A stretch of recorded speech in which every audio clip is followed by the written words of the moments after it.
What if I told you that one country is actively considering taking the sovereignty of another just to secure its future? This isn't a hypothetical scenario. This is happening right now. The United States, under President Donald Trump, is discussing the purchase of Greenland. Greenland, a cold, remote island, sparsely populated, yet incredibly important, strategically positioned between North America and the Arctic. Why does it matter? Because in geopolitics, some territories hold power far beyond their size. Greenland is one of them. Its location is crucial for national security, military defense, and global influence. But it's more than just its position. Greenland is also rich in untapped resources. Resources that are becoming more accessible every day due to climate change. The White House confirmed this week. This isn't just an idea, it's an active conversation. A conversation that could reshape the future of the Arctic and global power dynamics. But here's the burning question. What does this mean for Greenland? What does it mean for the United States? And what does it mean for the world? Let's explore the deeper forces at play. Stay with me. Let's take a step back. What's at stake here? The purchase of Greenland is not just about land. It's about the balance of power. For years, Greenland has been a quiet, distant territory under Denmark's sovereignty, but its importance has been growing rapidly. Its location between North America and the Arctic gives it strategic military value. The US has long maintained a military base there, a key location for monitoring missile attacks. But now there's more. As climate change accelerates, Greenland's ice is melting. And with that melting, valuable resources are being revealed. Rare earth minerals, uranium, iron, and potentially vast oil and gas reserves. The US sees this as vital for its own security and economic interests. A rare opportunity to secure a foothold in the Arctic as competition with Russia and China heats up. So why buy it? It's simple. Control over Greenland is control over the Arctic. But here's the issue. Denmark, the sovereign owner, has said no. Greenland, a territory of Denmark, is not for sale. And yet, the US has not backed down. What does this mean for the future of Greenland? And how will this affect global security? Let's break it down. To understand why Greenland matters, we need to look back. The story of Greenland's importance is rooted in history. Since World War II, Greenland has been a key player in global security. The US established the Thule Air Base there, a vital military facility that's still in operation today. It's been crucial for early warning systems against missile threats, especially during the Cold War. But the significance of Greenland goes beyond just military strategy. Its location in the Arctic makes it a perfect vantage point, a hub for monitoring the movement of vessels and aircraft in one of the world's most contested regions. Over the years, the US has kept a close eye on Greenland. And it's no surprise that its military and economic interest in the territory has only grown. But this isn't just a story of power plays. It's a story of changing global dynamics.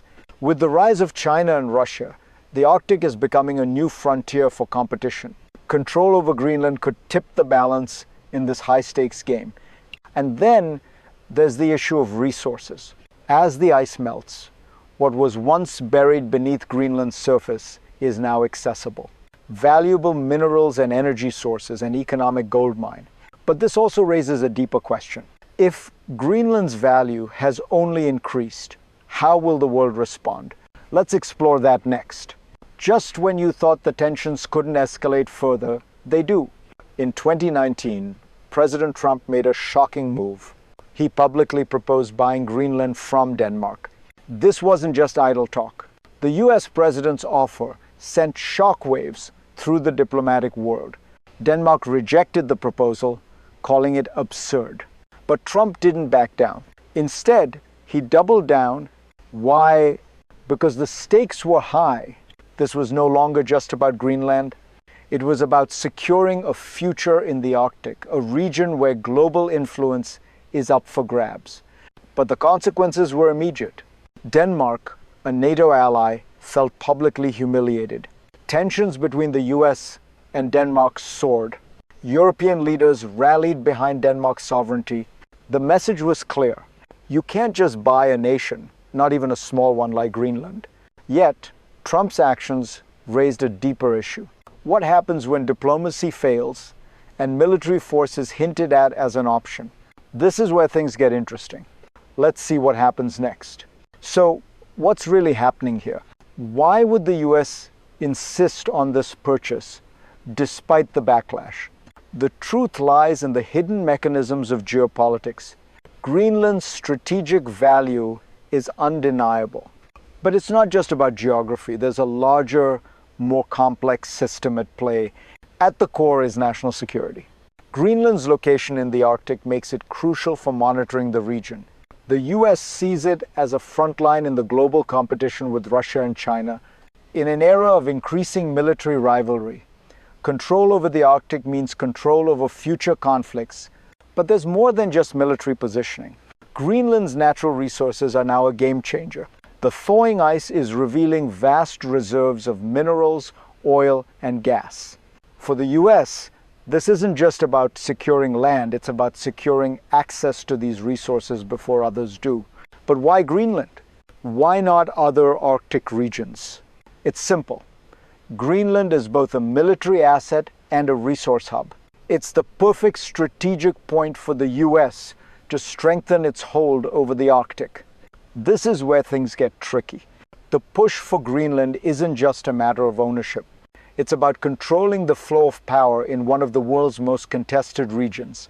And as the ice continues to melt, this battle will only intensify. Just when you thought things couldn't escalate further, they do.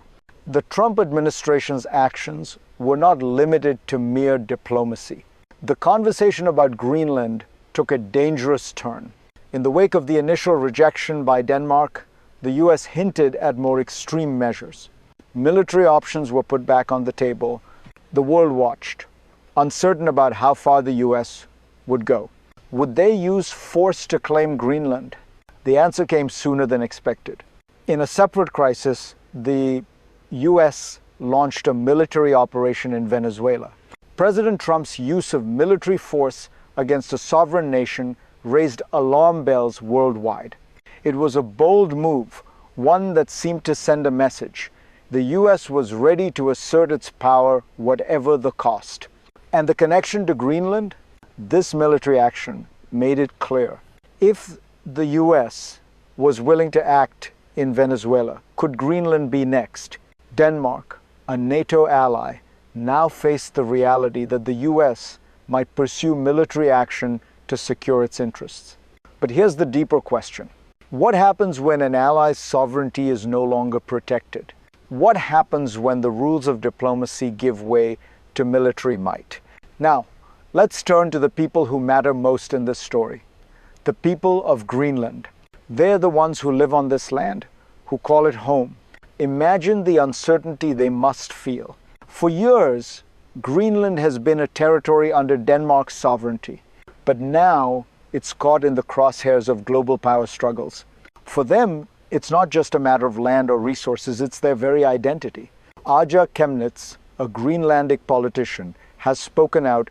She called the US talks a clear threat to Greenland's autonomy. For her and many others, this is not just a diplomatic discussion, it's an existential crisis.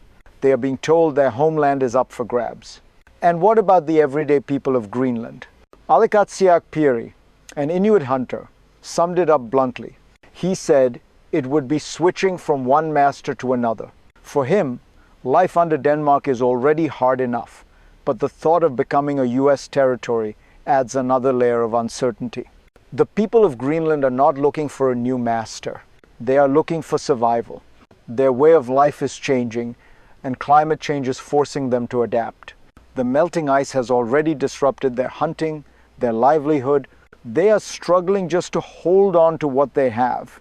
And yet, despite all of this, the US sees Greenland as a pawn in a larger game. A game where the stakes are high, but the lives of the people are often overlooked. What happens when a superpower like the US makes such a bold move? The ripples spread far beyond Greenland's shores. This isn't just an issue between the US and Denmark, it's a global concern. Greenland is at the center of an intensifying geopolitical battle. The Arctic is becoming a new arena for global competition, with Russia and China watching closely. For the US, securing Greenland could shift the balance of power in the region, but for the rest of the world, this is a test of international norms and sovereignty. Denmark, a NATO ally, has been clear: Greenland is not for sale. Yet, when the US insists, it raises a deeper question: how far can diplomatic alliances go? If a powerful nation like the US can push its will on an ally, what does that mean for the future of global relations? European leaders have rallied behind Denmark. France, Germany, Poland, and others have made it clear Greenland belongs to its people. This isn't just about one country's interests. It's about the fundamental principles of sovereignty and territorial integrity. But the US is undeterred. It sees Greenland as vital to its national security and economic future. As the Arctic heats up, both literally and figuratively, the world watches, and the consequences of this power struggle will affect us all. Now, let's look ahead. What does the future hold for Greenland, the US, and the world? There are three possible scenarios that could unfold. Scenario 1, the best case scenario. Diplomacy prevails. The US and Denmark reach a mutual understanding. Greenland remains a self-governing territory under Denmark's sovereignty, but with enhanced cooperation between the US and Denmark. The Arctic remains peaceful, and the global order remains intact. In this scenario, global security is strengthened through collaboration, not conflict. Scenario 2, the middle ground. The US doesn't get Greenland outright, but it gains more influence in the region. The US and Denmark find common ground, but with more pressure from Washington. Greenland maintains its autonomy, but the US establishes greater military and economic ties. This could lead to a shift in power dynamics in the Arctic, with the US and NATO allies strengthening their presence in the region. Scenario 3, the worst-case scenario. The situation escalates into a global crisis. Diplomacy breaks down completely. The US attempts to forcefully acquire Greenland or gain control over key military and economic assets. This could lead to a breakdown in international relations, potentially even a confrontation with NATO allies. The Arctic could become a flashpoint for global conflict. In all these scenarios, one thing is certain: Greenland's fate will shape the future of the Arctic and global geopolitics. How the world responds will determine whether peace or conflict lies ahead. We've explored the complexities of this situation. The battle for Greenland is not just about land, resources, or military power. It's about the values that shape our world: sovereignty, integrity, and respect for nations and their people. Greenland's fate may seem distant, but the choices made today will shape the global future. The US sees it as a strategic prize, and its pursuit is both a reflection of its national interests and a signal to the world. Denmark, Europe, and the international community must respond with clarity and unity. The world is watching. How we handle this crisis will define the future of international relations. Will diplomacy prevail, or will the world see another example of power overriding principle? The message is clear. Greenland is not just a territory on a map. It's a symbol of the broader challenges the world faces.